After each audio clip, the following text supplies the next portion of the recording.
Y continuando en esta idea que estamos explicando que la invasión de Rusia a Ucrania no es espontánea por una amenaza que Ucrania significa para Rusia, la doctora Minassian nos va a hacer un resumen sobre lo que implicó la invasión de Rusia a Georgia en el año 2008. Esto es para el público en general, para la audiencia. Abajo están las redes sociales de la doctora Minassian, @Minassian, tanto en Instagram como en Twitter, es el mismo. Y recomiendo que el que pueda lo siga porque realmente tiene material muy interesante en política internacional. Hola, buenas noches, ¿cómo están todos? Bueno, muchas gracias Gustavo por esta invitación, gracias a las autoridades, gracias Daniel, gracias embajador. Espero que les interese un poquito este contexto histórico para poder entender lo que Gustavo estuvo tratando de explicarles al principio y cómo de alguna manera parece que estamos tan lejos, pero siempre nos salpica a todos y lamentablemente estamos en un contexto en este año en que las atrocidades se están viendo en muchos lugares del planeta y hay mucha gente que la está pasando mal, hay muchos desplazados. Así que en ese contexto vamos a tratar de explicar un poco el antecedente histórico de lo que de alguna manera trae la situación actual en Ucrania. Cuando hablamos de Georgia, y yo lo titulé como la integridad territorial, en el sentido de que justamente la presencia de Rusia ataca esa integridad territorial, como cualquier otro Estado que decide meter sus narices en alguna otra nación. En este caso, históricamente, la presencia de Rusia se da en dos regiones de Georgia, que aproximadamente, lo vamos a ver en un mapa posterior, sería un 20%, está ocupando un 20% del territorio de la República de Georgia. Esos dos territorios que está ocupando Rusia se llaman Abjasia y Osetia del Sur. En este mapa pueden ver en rosa y en amarillo las líneas de Abjasia. Con esas líneas es Abjasia, es el territorio que está ocupando sobre el Mar Negro, que es un territorio históricamente muy, les da mucha nostalgia el hecho de alguna manera tenerlo perdido a los georgianos, porque es el lugar donde está la ribera, a donde históricamente iban a pasear al mar. Entonces hay presencia rusa ahí. Y el otro que ven en amarillo y naranja es Osetia del Sur. Esa es la situación actual. Voy a ir un poco más adelante. Bueno, después les voy a mostrar el mapa anterior a esto. Para explicar un poquito, y en realidad ya lo había explicado el embajador, Georgia había sido en su totalidad una república, había conformado en su totalidad una república socialista cuando el Ejército Rojo justamente había derrocado a Menshevik en el año 1921. Eso justo les dio el pantallazo histórico al embajador, así que tampoco voy a dar muchas vueltas con eso. Pero para que se entienda, Stalin, y no solamente en Georgia, aplicó una especie de divide y reinarás, como parecía claro, reordenando Georgia de una manera que es la siguiente. Primero convirtió a Abjasia, que era inicialmente una república socialista soviética, pero el gobierno de Abjasia, siendo una república socialista soviética, quedaba a cargo de Georgia. Tuvo una duración cortita de aproximadamente 10 años, como república, y tuvo algunos beneficios, como por ejemplo el poder manejar las propias unidades militares. Después ya en 1931 esto se desestimó, se terminó y se incorporó a Georgia y fue abolida en su calidad, en su estatus de República Socialista Soviética. Y después fue reemplazada por un carácter distinto que era República Socialista Soviética Autónoma fue el cambio, de Abjasia dentro de la República Socialista Soviética de Georgia. En el caso de Osetia del Sur, se la declaró un oblast autónomo dentro de Georgia, que es una calidad un poquitito, jerárquicamente un poquito inferior, que es como una calidad regional, una especie de provincia. Esto no solamente sucedió dentro de Georgia, hay otros territorios como el de Nagorno-Karabaj que también eran un oblast, una región autónoma montañosa, un oblast, para que se entienda que no solamente sucedió dentro de Georgia. Pero esto les daba la posibilidad de poder controlar un poco más las minorías que estaban dentro de estas dos regiones. Además, en ninguna de las dos regiones, tanto en Abjasia como en Osetia, los abjasianos y los osetíes no eran una gran mayoría. Aproximadamente había un 30% de ellos dentro de los dos territorios. Y después estaba conformado por distintas otras minorías que siguen estando dentro de la región. Este es el mapa anterior. Tal vez se los debería haber puesto al principio, cuando Georgia, en su totalidad, tenía sin tocar su integridad territorial. Esto es como debiera estar. Si quieren, vuelvo de nuevo un segundo para atrás. Esto es como está hoy. El rosa y amarillo, Abjasia, el amarillo con el mostaza, Osetia del Sur, como está ocupado. Este acuerdo que yo les venía contando de Stalin se mantuvo hasta los últimos días en que se desarmó la Unión Soviética, tal como también se los estaba explicando históricamente el embajador. Pero ya empezaron estas actitudes pícaras de Rusia. Entonces, por ejemplo, durante los años 90 empezó a distribuir discretamente pasaportes a los ciudadanos de Osetia del Sur. Y después hizo la misma práctica adentro de Abjasia. O sea, piensen que si eran ciudadanos de Osetia del Sur o si eran ciudadanos de Abjasia, sus pasaportes claramente tenían que ser georgianos. Estaban dentro del territorio de Georgia.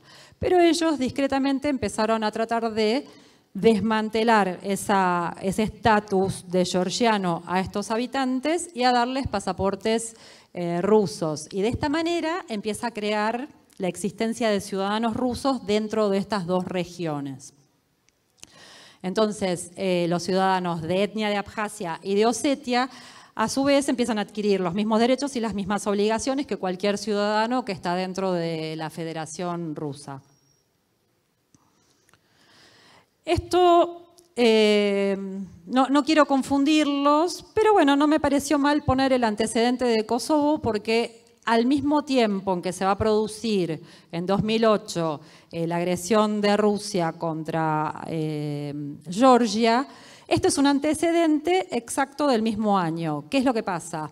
En febrero de 2008, estos acontecimientos que pasan en Serbia con Kosovo dentro y que venían de la anterior Yugoslavia, anteriormente, o pongámoslo en orden inverso, primero era República Socialista de Yugoslavia y tenemos Serbia con Kosovo dentro.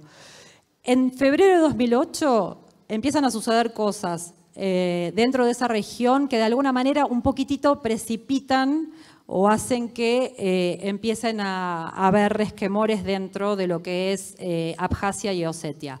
¿Qué es lo que pasa? El 17 de febrero del mismo año, de 2008, Kosovo declara la independencia y tiene un estatus de república de facto. ¿Por qué? Porque ellos mismos declaran su independencia. Para tener el estatus de Estado, sabemos que uno tiene cualquier Estado tiene que tener la posibilidad, primero población y territorio, y la posibilidad de darse sus propias autoridades. Esto funciona para cualquier Estado que está abogando por el derecho a la autodeterminación de sus pueblos. Y probablemente población indígena nativa de la región. Bueno, Kosovo contaba con estos elementos, estaba dentro de Serbia, pero ellos mismos se declaran república, pero no tenía reconocimiento de ningún otro Estado como Estado. Así que a primera vista los georgianos podían llegar a ver algún tipo de similitud. que no todos los casos los vemos así muy por arriba y no reúnen las mismas condiciones. Por eso no los quiero confundir. Pero lo que sucede con el tema de Kosovo es que consigue el reconocimiento en calidad de Estado por parte de 53 naciones en el mismo año, en 2008. Y este logro empieza a generar resquemores e inquietudes dentro de Abjasia y dentro de Osetia del Sur, porque ahí es donde se ve la posibilidad de avanzar y tratar de lograr el mismo objetivo que logró Kosovo, ser un Estado. Y tratar de reclamar ese mismo estatus para ellos, tanto Abjasia como Osetia del Sur. Habían pasado muchos años de resquemores, de idas, de vueltas, de escaramuzas y de conflictos con el corrimiento de fronteras que Rusia imponía dentro del Estado georgiano y sigue imponiendo.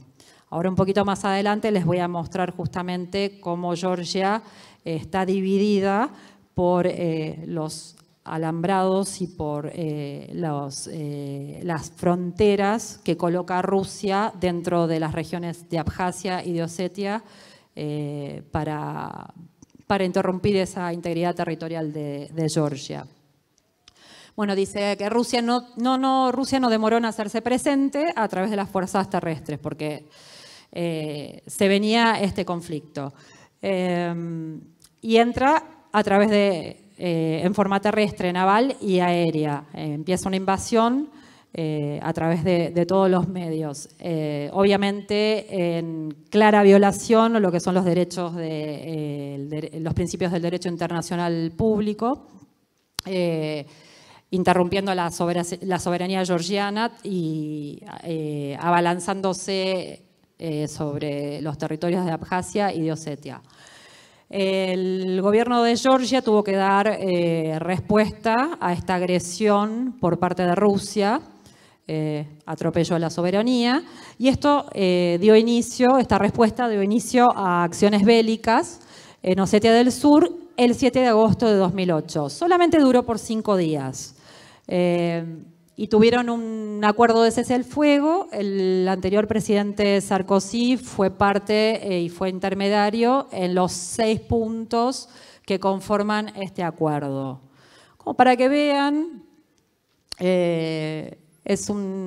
lo que está en azul y en colorado son las fuerzas, el de azul son las fuerzas rusas, y los que están en rojo, en colorado, son las fuerzas georgianas. Y no sé si llegan a ver, supongo que en la pantalla más grande, Tbilisi, que es la capital de Georgia. Así pueden llegar a ver dónde está el arquito, cuán cerca, qué cerquita que estuvieron de llegar a la capital de Georgia en este avance. Esto es lo que les venía diciendo antes. Miren las fronteras que tienen colocados. Los rusos colocaron dentro del propio territorio de Georgia. La gente queda desplazada. Imagínense que esto sucede a veces casi de un día para el otro, con el consiguiente. Empiezan a quedar familias desplazadas, empieza a quedar familia de un lado, empieza a quedar familia del otro lado, empiezan a crecer los campos de refugiados, que por los testimonios de los testigos eran dramáticos de feos y que a la larga se transformaron en unidades residenciales permanentes para ellos. Ellos al principio tenían como la esperanza de que iban a volver a sus tierras locales, porque imagínense que no solamente perdían sus propiedades, sus casas, perdían sus comercios, perdían toda su vida. Es como cualquiera de nosotros nos pase esto de un día para el otro. Y les quedaban todos sus bienes o su acervo del otro lado de las fronteras de facto que había creado artificialmente Rusia. Esto como para que vean también, están acá las banderas de Abjasia y de Osetia del Sur, la bandera amarilla, colorado y blanco y la bandera verde. Ahí terminó. Pero no terminé. Me van a tener que aguantar un ratito más porque no estaba muy conforme con eso, así que quería seguir con algunos puntos más. Fueron pasando los años, pero con el paso de los años las consecuencias de esta batalla todavía como que perduran en los georgianos y la verdad que hubo aproximadamente, se llevaron la vida de muchos soldados georgianos, también de milicias de Abjasia y de Osetia que estaban combatiendo contra sus hermanos. Hubo alrededor de 160.000 desplazados, 100.000 de ellos fueron desplazados internos. Imagínense que de un día para el otro 100.000 personas dentro de un territorio no tienen dónde vivir. Y el resultado más doloroso, obviamente, fue la pérdida de Abjasia y de Osetia del Sur. Bueno, y se remonta obviamente al comienzo del colapso soviético que estaba explicando el embajador. Estos campos de concentración, yo les dije, terminaron siendo lugares de residencia definitiva, la gente se tuvo que establecer ahí y empezar a ver cómo rearmar. También se pierde no solamente, por más que sean minorías, se pierde no solamente las propiedades, sino uno está pensando los dialectos, se pierde la identidad cultural, todo lo que se pierde con este tipo de crímenes contra la humanidad, crímenes de lesa. Había uno de los campos que se llama Serovani, uno de los campos de refugiados. Ahí los desplazados, dice, no solamente creían que no iban a retornar más, sino que pensaban directamente que cada día que pasa Rusia va tomando un poquitito más del territorio. Y eso es lo que va sucediendo. Después hay un tuitero que se llama Neil Hauer. Él está no solamente con el tema de... Está en el Cáucaso más bien, está en la región del Cáucaso. Y es interesante lo que él hablaba en un podcast, una charla de radio, pero de unos cuantos profesionales. Esto me pareció interesante para contarles. Le digo, Osetia del Sur quisiera tener un referéndum y ser parte de la Federación Rusa. O sea, Osetia del Sur quiere salir de esa situación. Vamos de nuevo al mapa inicial, así se vuelven a acordar. Ahí lo ven a Osetia del Sur. Quiere salir de esa situación, tener un referéndum y formar parte de la Federación Rusa, es decir, abandonar a Georgia. Pero a Rusia, ¿a ustedes les parece que les interesaría eso? Porque, a ver, ¿qué es lo que pierde en el momento en que Osetia del Sur se transformara en una parte de la Federación Rusa? Está perdiendo claramente la capacidad de negociar y de presionar a Georgia. Con lo cual, lo último que va a querer la Federación Rusa es incorporarlo, sino que prefiere tener la presencia ahí y seguir molestando de la manera que lo está haciendo. Dice que Abjasia también quiere ser una nación independiente porque eso le daría un poquito más de autonomía. Pero bueno, Abjasia es un poquito más, agacha un poquitito más la cabeza y las comunicaciones con el mundo todavía siguen siendo a través de Georgia.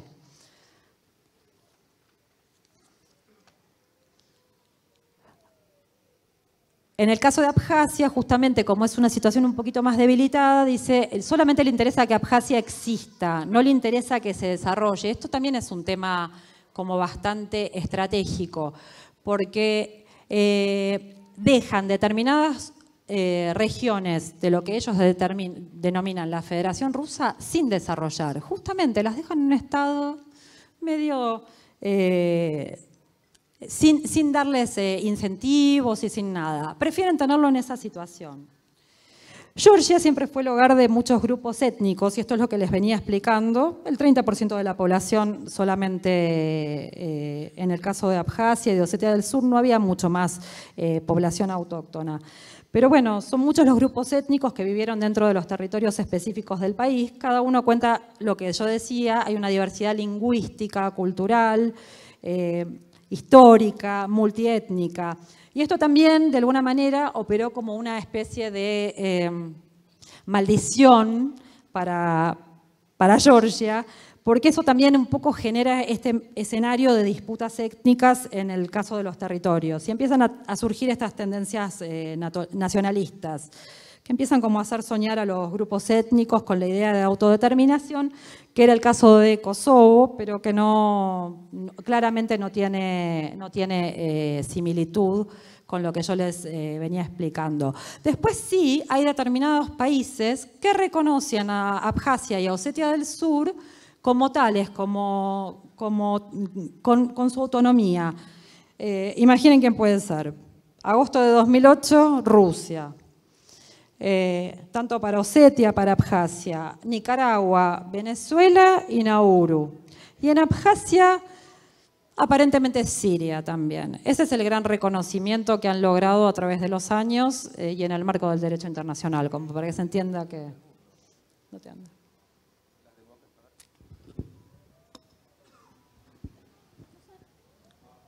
No, digo, las democracias del mundo la reconocieron, digamos. Las democracias del mundo la han reconocido entonces. 4 países: Nicaragua, Venezuela, Rusia y Nauru. Bueno, y después de todas estas escaramuzas, situaciones y atrocidades, se empiezan a generar, por supuesto, crímenes, y como soy abogada, un poquitito les tengo que traer al caso para que sepamos si por lo menos hubo alguna persecución o si está tratando alguna forma de reparación y si hay algún perpetrador. Por eso les traigo un poquitito lo que sucedió en el caso de Georgia con la injerencia de Rusia en Abjasia y en Osetia. Georgia está adherido al Estatuto de Roma, esto es el pasaporte para poder entrar a la Corte Penal Internacional y llevar un caso a la Corte Penal Internacional. Llevar un caso a la Corte Penal Internacional es un tema también, la Corte está como para cooperación y es complementaria. O sea, lo natural sería que tanto en cortes de Georgia como en las cortes rusas hubiera algún tipo de investigación. Lógicamente, en las cortes rusas, creo que todos estamos de acuerdo en que no vamos a esperar ninguna investigación por los crímenes rusos dentro de Abjasia y de Osetia del Sur. Con lo cual, hubo investigaciones dentro de Georgia, pero así todo, como adhirieron, firmaron y son parte del Estatuto de Roma desde 2003, y estos crímenes son del 2008, de agosto del 2008, fueron llevados a la Corte Penal Internacional. Y entonces, en enero del 2016, y desde la oficina de la Fiscalía de la Corte Penal Internacional, se autoriza una investigación de oficio. O sea, el fiscal de la Corte Penal Internacional dice, estos crímenes los tenemos que investigar.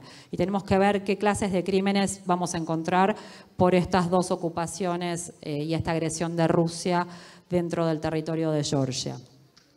Entonces se enfocaron en los posibles crímenes contra la humanidad y los crímenes, la comisión de posibles crímenes de guerra. Siempre en el contexto de este conflicto armado, y lo tomaron por el periodo de tiempo que empieza desde el 1 de julio de 2008 y termina en el 10 de octubre de 2008. El área de investigación se abarca las zonas dentro y alrededor de Osetia del Sur. Con lo cual, ellos están habilitados para investigar todos los crímenes cometidos dentro del territorio de Georgia desde diciembre de 2003. Esto un poco desde diciembre de 2003 la Corte Penal puede investigar al respecto. Los crímenes, ¿qué crímenes incluimos dentro de las 2 categorías principales? Los crímenes contra la humanidad, que quiere investigar la Fiscalía de la Corte Penal Internacional, y los crímenes de guerra, que quiere investigar la Corte Penal Internacional dentro de Osetia del Sur. Incluye asesinatos, la posible persecución y deportación de la población. Y dentro de los crímenes de guerra tenemos ataques contra la población civil, matanzas intencionales y matanzas indiscriminadas, ataques intencionales contra las fuerzas de paz que estaban dentro de la región, destrucción de la propiedad y vandalismo. Y las 3 partes que posiblemente eran sospechosos y habían participado en el conflicto armado eran las Fuerzas Armadas rusas, a quienes se iban a investigar, cuáles eran los posibles imputados sospechosos. Las Fuerzas Armadas rusas, las fuerzas de Osetia del Sur y las Fuerzas Armadas de Georgia. Y lo que aclaró el fiscal de la Corte Penal Internacional es que lo que yo les venía explicando es principio complementario. Si había causas en cortes locales de Georgia, en cortes locales de Rusia, en principio es complementario y es de cooperación el trabajo que hace la Corte Penal Internacional. Con lo cual no podría intervenir si hay abiertas investigaciones regionales dentro del territorio de Georgia o de Rusia. Y son genuinas, porque también podría suceder que Rusia diga, sí, señores, estamos investigando todos los crímenes que cometimos dentro de Osetia del Sur. Y entonces ahí el juez tiene que decir, bueno, páseme el expediente y dígame cuáles son los crímenes que usted está investigando para ver si realmente es genuino o lo que están buscando es escapar del marco de persecución de jurisdicción de la Corte Penal Internacional. Entonces, ahí encontró la Fiscalía que sí, que había posibilidad de abrir una investigación. En aproximadamente 2015-2016 empezó a suceder esta investigación en la Corte Penal Internacional y tenemos 3 sospechosos que fueron emitidas órdenes de arresto y Rusia se queja porque en realidad las órdenes de arresto fueron emitidas el año pasado, en marzo de 2022, con lo cual Rusia dice, curiosamente han sido emitidas estas órdenes de arresto contra estos 3 posibles perpetradores mientras está ocurriendo Ucrania y por eso se quejan, que como tratando también de echar una culpa o una presión, como que la Corte Penal Internacional tuviera algún tipo de presión para poder avanzar en esta investigación. Los perpetradores que están son, para hacerlo cortito, Mikhail Minzayev, que es un nacional ruso, es un ciudadano ruso, y fue ministro del Interior de la República de facto de Osetia del Sur, ahora que sabemos que 4 países la reconocen. Gamlet Guchmazov, que también es otro nacional ruso. Y tenemos un tercero que fue el ombudsman, el defensor de los derechos humanos, que se llama David Sanakoev. Los 3 fueron de alguna manera acusados de detenciones ilegales, de tortura y de tratos inhumanos, de violaciones a la dignidad personal, de toma de rehenes y de traslado ilegal y forzoso de civiles. Todo esto sucedido, todos estos crímenes cometidos en el lapso que sucedió entre el 8 y el 27 de agosto del 2008. Y ahí estaríamos terminando el tema de Georgia, espero que lo hayan entendido. Pero ustedes vieron el video que mandó Alexander al principio. Nosotros, y gracias al contacto del cónsul checo, de Daniel, a principio de año nos contactaron ellos, una serie de abogados y algunos otros personajes licenciados en Relaciones Internacionales, y pudimos empezar a participar con ellos de actividades para ver de qué manera Argentina, no solamente Argentina, ellos se ocupan de Latinoamérica. Entonces vinieron con la inquietud de decir, bueno, estamos tratando de conseguir acusaciones contra Rusia. Primero lo que estaban tratando es de que los estados firmaran algún conforme para avanzar con la investigación del crimen de agresión. Eso es un poquito cuando nosotros nos contactamos con ellos, lo primero que querían. Los chicos forman parte de esta ONG, son chicos, como ustedes vieron, Alexander, de 20 y pico de años, uno más brillante que el otro, con un dominio del español mejor que todos nosotros que estamos sentados acá, incluso... Él no, él lo supera a Alexander, pero el resto no. Y entonces nos vinieron un poquitito a plantear la posibilidad de que cómo podíamos ayudar para que Argentina también fuera parte signataria. Calculo que por ese momento estaban por el estado número 42, 43, no me acuerdo, que había firmado para la posibilidad de adherir a este pedido por la investigación del crimen de agresión. Entre medio también la Corte Penal Internacional decide acusar a Putin y a su ministro María Belova-Lebova por el crimen que en algún podcast también me gustó, le dijeron, ¿qué es lo más humillante que puede pasar? Porque, por ejemplo, acusarlo del crimen del genocidio es muy difícil. Ir a la Corte Penal Internacional a demostrar un crimen de genocidio es muy difícil. Y eso no significa que las otras categorías de crímenes contra la humanidad y contra los crímenes de guerra no sean igual de importantes. Un poco también pasa cuando, esto a veces lo explicamos en las clases de Derechos Humanos en UBA Derecho, con nuestro propio tema. No es necesario que nosotros digamos que nuestro caso, nuestra historia fue un genocidio, sino que hay tantos crímenes graves de lesa humanidad que abarcan todo lo que nos pasó y todo lo que sufrimos en el marco histórico propio y personal. Entonces, llevar a la Corte Penal Internacional el crimen de genocidio e intentar demostrarlo es muy difícil. Tal vez, eventualmente, más adelante se pueda trabajar. Todos estos chicos y otras 40 ONGs dentro de Ucrania siguen todos los días recolectando evidencia. En el caso de Putin y de María Belova-Lvova, el crimen más humillante por el cual se los acusó fue la deportación de los niños. Tenemos aproximadamente, o hasta donde yo había llegado a leer a principio de año, unos 41 campos donde se llevan a los niños y a los jóvenes, incluso los tratan de adoctrinar, algunos con la excusa de que iba a ser como un campo de verano. O sea, acuérdense que estamos con los periodos distintos, ahora ellos están entrando al frío. Entonces, al principio le decían a los padres que los iban a llevar a un campo de verano, pero con el paso del tiempo no devolvían a los chicos. Incluso yendo a los campos y a revisar, se verificó que hay una suerte de adoctrinamiento de los chicos, con lo cual eso también conforma parte de la definición de genocidio, porque uno está tratando de cambiarle la identidad cultural a estos chicos. Y los otros crímenes que más o menos tenemos actualizados dentro de los crímenes de guerra son las violaciones a las convenciones de Ginebra, que serían todos estos crímenes están sucediendo en Ucrania. Rusia los está cometiendo contra Ucrania en la actualidad. El ataque a los civiles y obviamente la consiguiente muerte de civiles. El ataque no solamente contra civiles, sino contra los objetos de los civiles. La destrucción de los asentamientos civiles. Nosotros sabemos que la guerra tiene sus propias reglas y uno no puede atacar asentamientos civiles. Bueno, esto viola claramente las normas del derecho internacional y las normas del derecho internacional humanitario.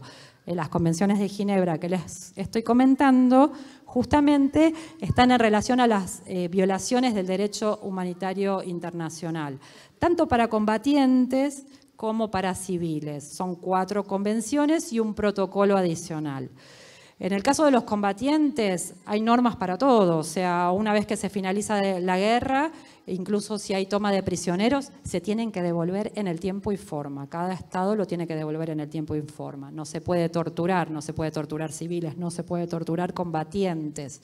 Hay que devolverlos íntegros, no lastimarlos o lo que fuera. De hecho, nuestra propia historia en Malvinas,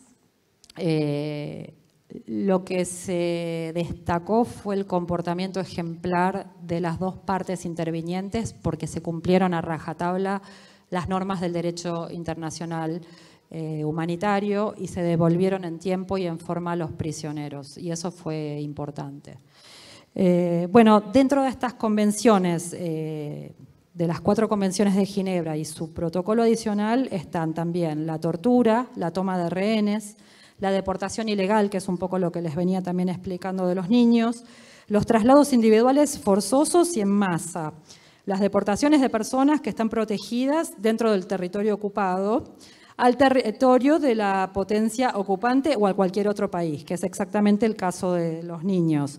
Incluso si no los llevaran dentro del territorio de Rusia, pero está comprobado, incluso hay cercano al Pacífico hay campos de campamentos con niños ucranianos. Esto está comprobado. Y hay aproximadamente 2 millones de personas deportadas. Hay aproximadamente 4.500 asentamientos civiles destruidos, que son un poco las fotos que les mostraba Gustavo al principio. hay aproximadamente 550 delitos contra la destrucción del patrimonio cultural. Ni que hablar de los casos de abuso sexual y de violaciones. Después, si quieren, les podemos pasar un link de la página oficial de Ucrania, donde están documentados tristemente estos casos. Y por último, les quería hablar de algo que se da en Argentina, que es la posibilidad de jurisdicción universal, que claramente es una etapa muy temprana, pero de todos modos se la ofrecimos a los muchachos del ONG, a Alexander. Ustedes saben que en Argentina tuvimos juicios contra el franquismo, o sea, pudimos traer crímenes cometidos en otro lado, pero que en vez de la Corte Penal Internacional, que actúa en forma complementaria y como cooperación, incluso manda, por ejemplo, ahora con esta acusación a los 3 perpetradores de Osetia del Sur, ofrece sus servicios de evidencia a los tribunales locales de Georgia, ofrece las pericias forenses a los tribunales de Georgia. Pero en el caso argentino al revés, cuando se ve que dentro de un Estado, suponiendo que Ucrania no pudiera investigar en algún momento, y sabiendo que Rusia no va a investigar, nosotros tenemos en los tribunales federales esta herramienta que da la Constitución y que nos permite que un juez federal nosotros podamos llevar una denuncia, como sucedió en el caso del franquismo, de los crímenes de franquismo, y también está ingresado el caso de Myanmar contra los Rohingya. Y estos están prosperando. En el caso de Myanmar hay una causa en la Corte Penal Internacional, pero así todo está abierta la investigación en los cortes federales, en los juzgados federales de Argentina, y hay una investigación para eso. En Argentina no tenemos juicios en ausencia, con lo cual si el perpetrador no está acá, no vamos a poder seguir adelante. Pero sí tenemos, tal vez como máximo, la posibilidad de emitir alertas de detención internacionales. Y eso, de alguna manera, sigue siendo una forma de que estos crímenes no queden impunes. Bueno, espero que hayan entendido un poquito de la presentación. Muchísimas gracias. Muchas gracias, Luciana. La verdad, un placer haberte escuchado.